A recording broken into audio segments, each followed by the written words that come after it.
Hi, Diana here. Here I'm going to share with you the process of creation of my last piece. So here are the paints I am using today, and I will talk about those paints in a minute.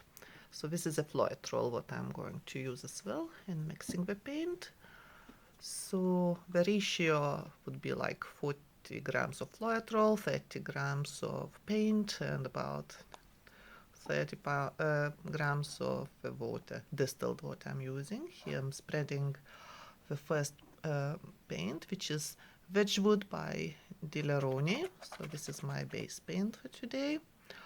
I'm not using the blow dryer for that because I just don't like to make a mess in the kitchen too much. So spreading with hands with a string stick is my preferred way. So I'm usually tilting, letting the paint just flow and cover the canvas evenly. So it is kind of slow process, but I'm saving a lot of paint from dripping. I don't like losing the paint. This is quite expensive stuff. So I just make sure I cover all the sides because when they dry and hit some gaps in cover, I don't like that. So just I want all the surface to be like clear and even like an ice. It takes some time. Okay, just making sure all the sides, every bit is nice and shiny.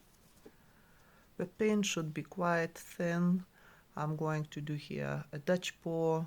We need quite runny paint because if there is any thicker, the paint will not flow well, so the patterns will not be as I want them to be. So just the last touches. So I'm not collecting the drips today because there is not going to be many of them. After I finish, if there is some paint left over, I'm going to create some skins for the jewelry. I may create a video for how I'm doing that as well.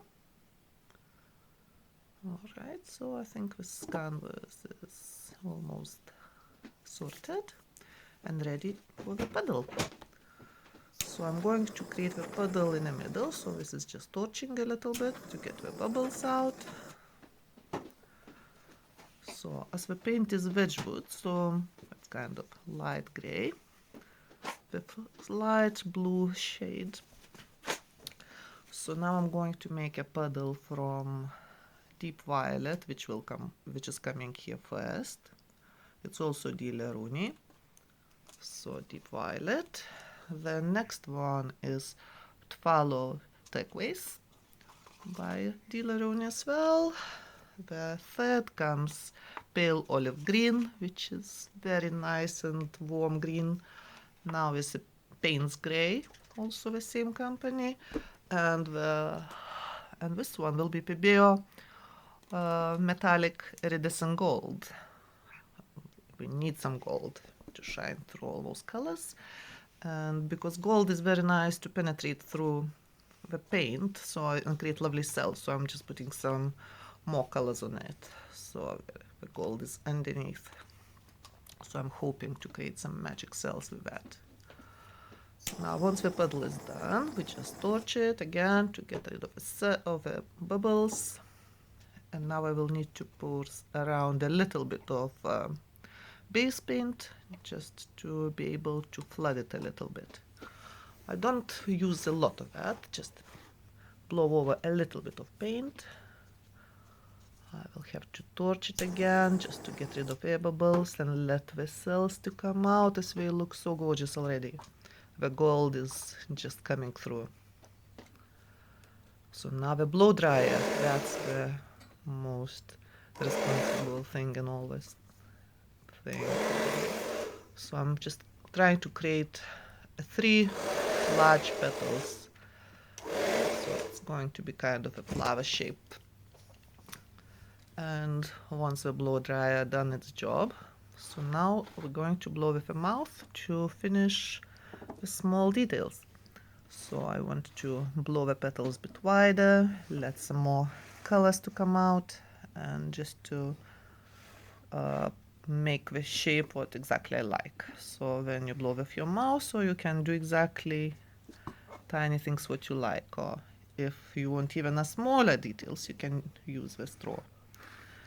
So now I'm just trying to create that pinched-in effect of the flower. I like that, so I'm blowing in the base color, so pinching it, and now I just need to make those petals nice and round. So I really like how those colors are working together. I have never used them. That's the first time I've got them, just yesterday, so just wanted to see how they combine. And I think we're going to make a very nice combination. It looks like a rainbow. I already can see the very nice gold cells in the middle without even touching it yet. A fluid roll helps the cells to come out and makes the paint much softer and easier to blow.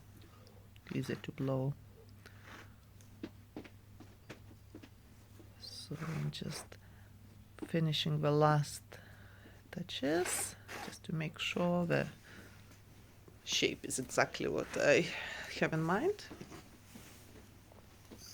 And now we just torch it, let more cells to come, and it's so perfectly working. You can see how the cells just coming when you torch it. Everything just changes in front of your eyes. Right, so it's nearly finished. That's the picture. It's all wet now. It will dry for a few days. It will take 2-3 weeks until I can varnish it with a spray varnish to protect it and to make it shine even more. And I will show a close-up in a minute. That's the finished painting. Still wet. It's still wet on my kitchen table. Look at those cells. Oh, that is beautiful. This paint is amazing. Loads of cells. I think I would call it a success. Thank you for watching. Thank you for being with me, and please subscribe, so I will bring more of those videos.